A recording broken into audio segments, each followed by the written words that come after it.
Hey guys, just really quick before the video starts, I am the YouTuber of the month for the Omnibus Cafe Facebook group. So if you guys are interested in a group where you can buy, sell, trade, and interact with other people about comic books, please join it. I'll leave a link to it down below, and it should be in the description and also in the comments section, right? I'll leave it as a pinned comment. So yeah, hope you guys enjoy the video. Hey guys, it's Ryan here with HobbiesofaMan. Once again, today we're doing another issue review. We're looking at Kill All Immortals number 3. And there's no changes to the team here. It's still Kaplan, Ossio, Raka, and Atsmani El Hau. This is pretty awesome. I really enjoyed this. And there was a bit of a, something extra that came out of this book that I really appreciated. So I'll talk about that at the end here. It's not really related to the story at all. So I'll leave it as a little extra at the end there afterwards, right? So this opens up on 10/72/80 in this place called Throwhatton or Trollhaven, maybe something like that. And Frey wants to relax. She sees that this place is abundant and has really beautiful and interesting things there, and she wants to appreciate some of them. Her father doesn't allow it. He's like, we don't affix ourselves to the burdens of human love. I'm not sure if that's because they're Vikings or because they're immortal at this point. I think it's because they're Vikings, and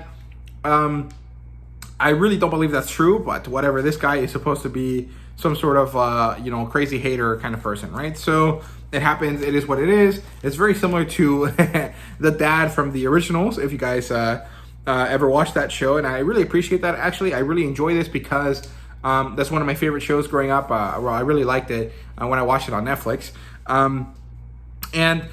This kind of has a lot of those similar vibes, and I feel like I mention this all the time, but it is worth mentioning because it has that kind of vibe, right? So yeah, then we come back to the modern world. We're in Oslo in Norway, and Frey is at a club.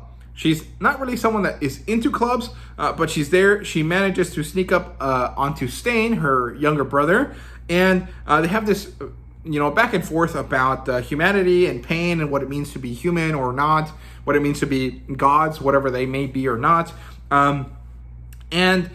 Basically, the whole thing is that Stein is the one that is least likely to kill her, but he's also the one that has information. But at this point, even though she has managed to get the upper hand on him, it turns out that he was the one that got the upper hand on her because everyone in their family had already seen her be here, right? They managed to see her be there. Her dad calls at this point, and he tries to lie to Frey about what Jabari, her boyfriend, or the guy that she's with right now, did about the fact that he was trying to hurt them and do something to them, and she doesn't take it. She knows that it's not true, and it doesn't work.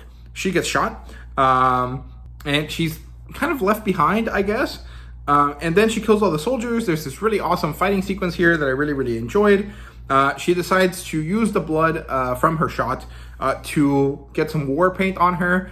This reminds me of The Barbarians, another show on Netflix. This one is from Germany, I think, that deals with the German Teutons, a native tribe fighting against the Romans, which is really, really awesome.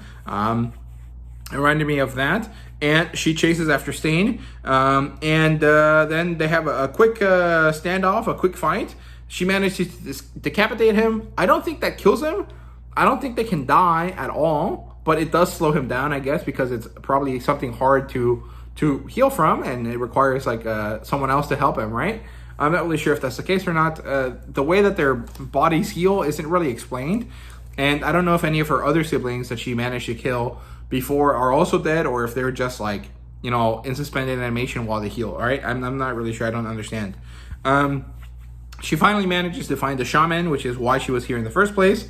And then they go to this place called Nuuk, Greenland, N-U-U-K, I think. And they go to this ancient hall. It turns out that this is one of their ancient bolt holes, one of their houses. And Frey is unsure of herself at this point. She doesn't know if she really even deserves to be here, even deserves to show this to her guy, and really isn't sure about herself anymore. But they go into this hall, into this cave actually, and it ends up being, and they see a giant Viking ship, right? And she's like, yeah, that's cool, but that's not what I'm talking about. It's this other ship. And then it turns out that there's a fucking spaceship there. And that is so crazy. I thought that was awesome. That was really, really exciting. I did not expect this at all. but I guess this ties into like Asgardians in like the Marvel sense, where they're mostly not actually gods, but rather higher dimension or higher level aliens. And if that's the case, that's really, really cool. I'm very curious about what's going on here, because it seems like the spaceship is what carried Idun, right? Idun being the person that gave them immortality through these apples, right? And I'm really curious to see what happens here. I thought that was awesome, right? So really enjoyed this issue. Now, the thing that I mentioned at the beginning was that I was reading this issue waiting for class to start. One of my MBA classes at night happens on Wednesdays at like 7 p.m. And so I left my house early that day. I went to the comic book store, and then I brought my comics with me to my classroom to read them while I waited for the class to start, because I get there a bit early just in case. And while I was reading these, I was reading Kill All Immortals, and a classmate of mine came back behind me, and then during our 15-minute break in between the 3 hours that we have of class, he came up to me and he asked me, "Hey man, what were you reading? What was it?" And then I showed it to him, and I got him interested in the comic book, and I think that that's really awesome. It's really interesting to get a reaction out of that, like that out of, you know, a comic book that's like, you know, on the lower levels of like recognizability, I guess is what you would call it. But he really liked the colors in this one. He thought the artwork was really cool. And then when I explained the kind of premise to him about it, he was really excited, because he also watched a lot of CW growing up, and he knew stuff like The Vampire Diaries and Roswell and what's the other one? And the originals, right? And stuff like that. So I just found that interaction to be really fun, really interesting. That idea that, you know, I got someone interested in the medium, even if they might never actually get into it. They just like were interested enough to look into it and ask me about it, right? And I thought that was really awesome. So that was a great interaction I had with someone about this series. So I really liked that. And yeah, that's it. That's all I had to say. So let me know what you thought down below about this book. Are you reading it? Are you not? I know a lot of people probably aren't picking this up. I haven't really heard too much, you know, talk about it, but it's really good. So I recommend it. So yeah, those are my thoughts. Thank you guys very much for watching, and see you guys later.